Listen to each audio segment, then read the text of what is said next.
Hello, YouTube subscribers. Today I'm here to talk to you about how I found out or how I was diagnosed with breast cancer.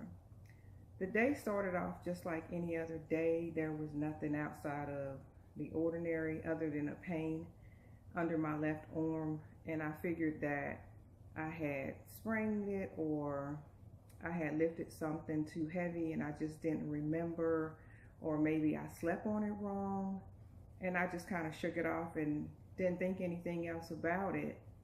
But after about a week and nothing had changed and it was starting to get worse, and I noticed that I had started kind of feeling this tugging in my breast, in my left breast. It feels like, it reminds me of a rubber band when you stretch it. That's how it felt. And when it would pull, it would get really hard. And I was like, that's not normal. That doesn't feel right. But it would always go away. So I think I procrastinated and put it off for about 2 weeks before I decided to go to the doctor and be seen. So I was at work on Saturday and I said, when I get off, I'm going to go to the doctor and, try to find out what this pain is, because it doesn't feel right. But in the back of your head, you always, even if you think it, you want to convince yourself that it's going to be okay and it's not cancer, it's just, some twitch or nag or something that could be fixed going on with you. So once I got off work, I decided I don't feel like going today. I'll just go Monday. And at that same time, that pain that I just described that was running through my breast, it came through my breast and it was really hard. And the pulling of it is it just feels so awkward that I couldn't ignore it anymore. So I decided I'm going to go ahead to the doctor and, get this checked out. So I go to my doctor and I'm sitting on a table and he's asking me what's going on, and I described to him just, exactly what I just said to you. And he said, well, let's check it out and see what's going on there. And he began to tell me about, how breast cancer and it's progressed, and if you catch it early, that people are living with breast cancer now. And he went into the whole spiel about that. So he began to check, and as soon as he got to the spot in my arm where I was feeling the pain, he stopped and was like, is it about right here? So that kind of concerned me, like, you're stopping exactly where I'm having this pain at. So that made me almost tear up, and I said yes. And he said okay. So he moved to my breast, and they did the tissue test where they feel around in there, feeling for lumps. And as soon as he got to that spot where that tugging was going on, he stopped again and he said, you feeling that about right here? And I said, yeah.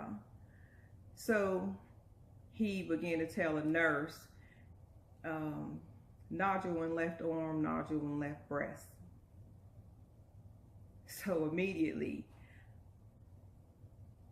I couldn't believe it. Like, oh my God, I have a nodule, I have a knot, I have a lump, a bump in my arm and in my breast. Like, oh my God, what's going on? And he said, I'm gonna need you to go get your mammogram done so we can find out what's going on. And I immediately broke into tears, and I remember I cried so hard because it was so devastating for me, because my daughter is in the midst of planning her wedding and she was so happy. And I was like, I can't tell her this right now. I can't ruin her wedding. I don't want her to put anything on hold. I don't want her to stop doing what she's doing because of what I'm going through right now. I need her to continue. And I don't want to tell my boys, because they're going to break down, because my boys are mama's boys. And I was like, I don't know how to handle this. I don't know what to do. And the doctor, I remember, he said, stop crying. You're going to be fine.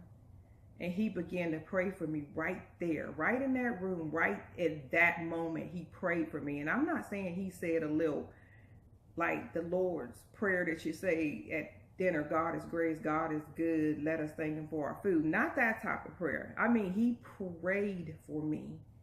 And even though I still was crying, and even though I was still scared, somehow deep inside I felt like I knew it was going to be okay. But, you know, you still have to go through the process. It's still a process. So I went and had the mammogram done.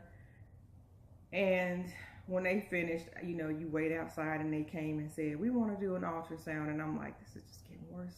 It's just getting worse. Every moment it's getting worse and worse. So they did the ultrasound, and the doctor comes in and he said, oh, we see a little spot on your breast. We really can't tell if it's fatty tissue or what it is, so we need to do a biopsy. And I'm like, oh God, it's just getting worse. So I agree to do the biopsy, and we do it, and I don't hear anything. So I'm kind of excited, and I'm like, if they knew something, they would have called by now. But lo and behold, my doctor's office had the wrong phone number and never sent me a letter or anything telling me that they were trying to contact me.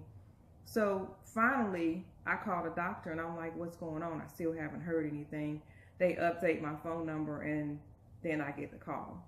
And the nurse was like, can you talk? So I knew it was bad. I knew it would be bad. And she said it did come back, and it's cancer.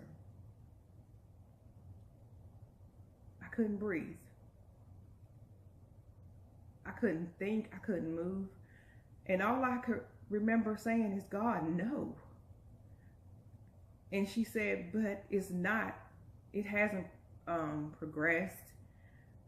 We caught it at a good time. Let's get you into, you know, speak to the surgeon, and let's, you know, try to get this taken care of. So I move on it, and everything starts moving quickly. I mean, you are moving so fast that you absolutely will lose your mind. You get poked and pricked and stuck, and appointments here and appointments there, and blood work and iodine, and you're going into machines, and it's just so much that it's overwhelming. It really is. Like, you don't really have time to think about the fact that you have cancer, because you're so tied up in everything else trying to save your life, and you're always on the move. And I think the only time you really have time to think about it is once the doctor's office is closed and you're sitting at home by yourself, or you're sitting there with your family watching TV, because it doesn't matter who's around.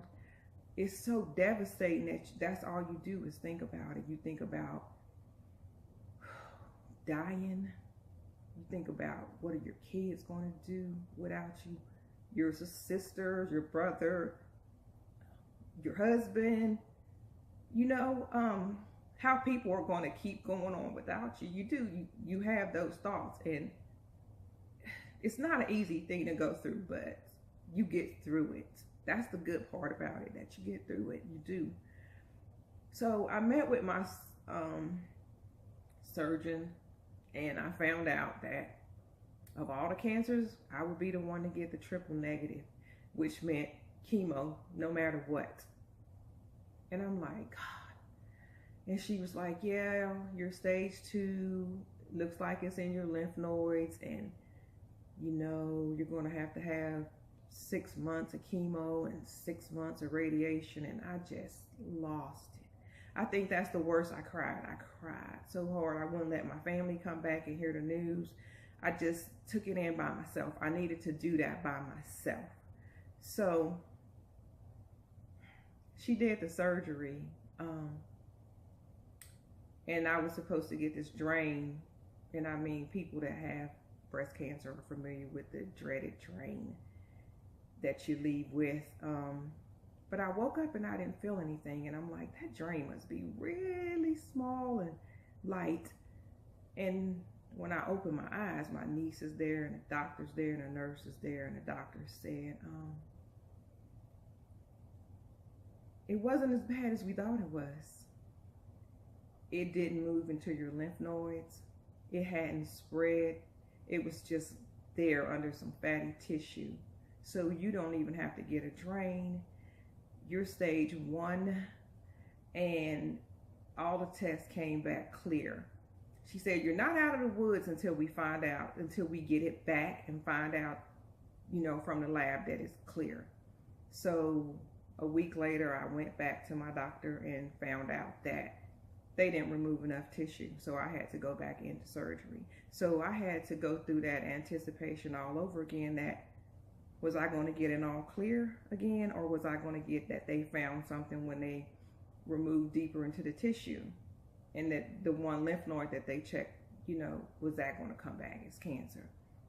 But by the grace of God, it came back clear, nothing, no cancer. I'm cancer free. I still have to do chemo, but it's necessary.